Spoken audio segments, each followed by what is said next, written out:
मुंबई से मोहब्बत शुरू हुई, मेहरौली में रेजा रेजा होकर रह गई। अपने हाथों श्रद्धा के जिस्म को 35 टुकड़ों में काटने वाला उसका हत्यारा आफ्ताब अब पुलिस की गिरफ्त में है।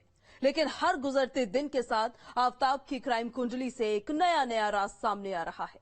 धीरे धीरे उसके एक एक जुर्म से पर्दा उठता जा रहा है। मोहब्बत के 35 टुकड़े करके उसने जंगलों में दफना दिया। उसके बाद कौन कौन से राज अब सामने आ रहे हैं, अगर आप सुनेंगे तो आप भी सहम उठेंगे।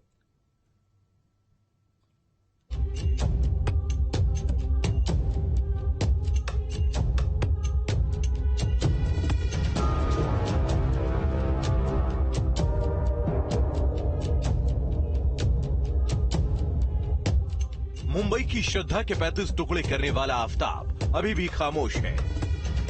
उससे बस एक ही सवाल बार बार पूछा जा रहा है, मगर आफ्ताब की जुबान से एक भी अल्फाज बाहर नहीं आया।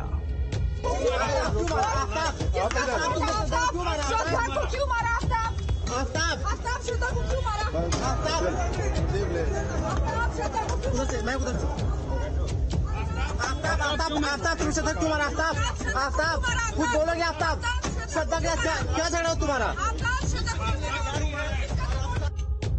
आफ्ताब की जुबान भले ही खामोश है, मगर उसके जुर्म कुंडली में छिपे राज लगातार सामने आ रहे हैं।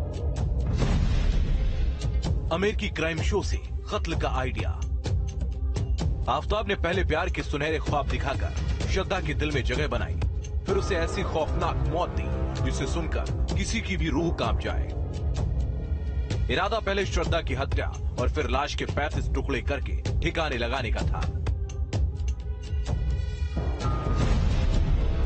जिसका आइडिया आफ्ताब को अमेरिकी क्राइम शो डेक्स्टर देखकर आया था।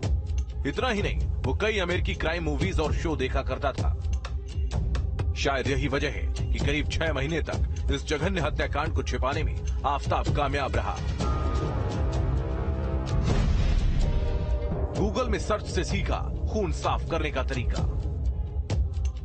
श्रद्धा की हत्या और उसके कत्ल के सुराग को मिटाने के लिए आफ्ताब ने गूगल सर्च की मदद ली थी।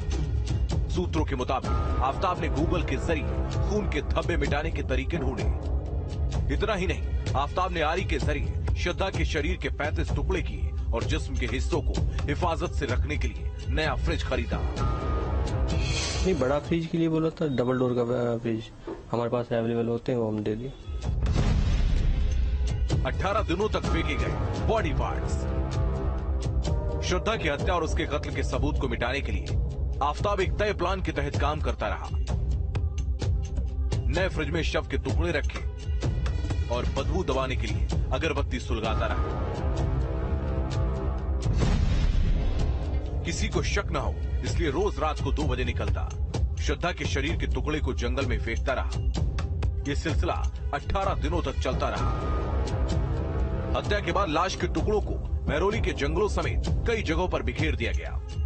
उन टुकड़ों की तलाश में आज भी जंगलों की खाक छानी जा रही है।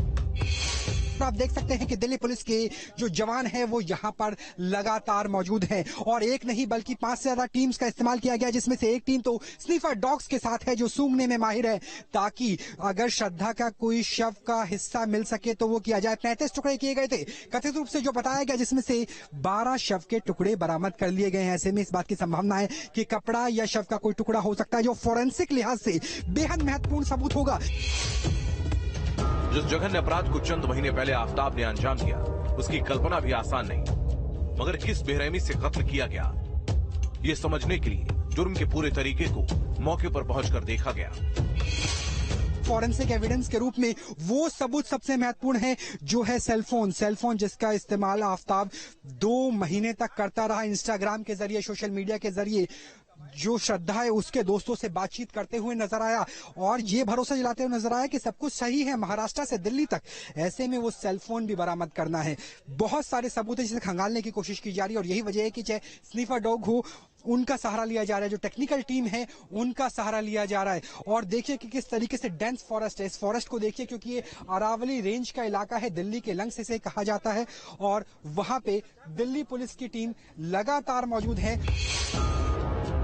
करीब 7 महीने तक अपने गुनाह को छिपाने में कामयाब रहा आफ्ताब अब सलाखों के पीछे है। कस्टडी में श्रद्धा के कातिल से पुलिस सवालात कर रही है। यकीनन अभी भी आफताब के सीने में कई ऐसे राज दफन हैं जो सामने आएंगे तो श्रद्धा मर्डर केस की काली सच्चाई खुल जाएगी। क्राइम कंट्रोल के लिए दिल्ली से राहुल डबास के साथ टीम न्यूज स्टेट।